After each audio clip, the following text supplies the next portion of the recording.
വിവിധ ആവശ്യങ്ങൾ ഉന്നയിച്ച് സംസ്ഥാനത്തെ 16,000-ഓളം വരുന്ന NHM ജീവനക്കാർ സൂചനാ പണിമുടക്ക് നടത്തി. NHM എംപ്ലോയീസ് ഫെഡറേഷൻ CITUവിന്റെ നേതൃത്വത്തിലായിരുന്നു സമരം. ശമ്പള പരിഷ്കരണത്തിലെ അപാകതകൾ പരിഹരിച്ച് അരിയറുടൻ ലഭ്യമാക്കുക, പ്രസവാവധി നൽകുന്നതിലെ സാങ്കേതികത്വം പരിഹരിക്കുക, എല്ലാ ജീവനക്കാർക്കും PF ആനുകൂല്യം ലഭ്യമാക്കുക, ദിവസവേതന ജീവനക്കാരെ കരാർ ജീവനക്കാരാക്കി മാറ്റുക, സമഗ്രമായ HR നയം നടപ്പിലാക്കുക തുടങ്ങിയ ആവശ്യങ്ങൾ ഉന്നയിച്ചായിരുന്നു സമരം. എല്ലാ ജില്ലാ സമര കേന്ദ്രങ്ങളിലേക്കും ജീവനക്കാർ മാർച്ചും ധർണയും നടത്തി. തൃശൂരിൽ NHM ഓഫീസിൽ നിന്നും DMO ഓഫീസിലേക്ക് നടത്തിയ മാർച്ചിൽ നഴ്സുമാരും ഡോക്ടർമാരും ഉൾപ്പെടെ നിരവധി ജീവനക്കാർ പങ്കെടുത്തു.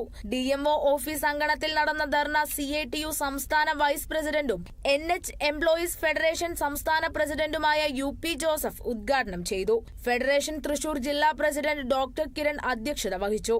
സംസ്ഥാന ജനറൽ സെക്രട്ടറി മീര നിമേഷ്, ജില്ലാ secretary CC Paul, CITU Thrissur area secretary T Sudhakaran തുടങ്ങിയവർ അഭിവാദ്യങ്ങൾ അർപ്പിച്ച് സംസാരിച്ചു.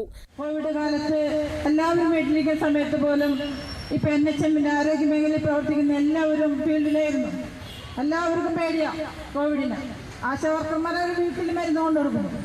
ആരോഗ്യ പ്രവർത്തകർക്കും ഉറക്കമില്ലാത്ത രാത്രി 1 മണിക്കും 2 മണിക്കും പോലും ഞങ്ങൾ JPHമാരെ പോലും JCമാരെ പോലും വിളിക്കുന്നുണ്ട്. എന്തുകൊണ്ടാണ്? നമ്മൾക്ക് ഈ സമൂഹത്തിലുള്ള ആളുകളോട് പ്രതിബദ്ധത ഉള്ളതുകൊണ്ടാണ് രാവും പകലുമില്ലാതെ മഴയും വെയിലുമില്ലാതെ വർക്ക് ചെയ്യുന്നത്.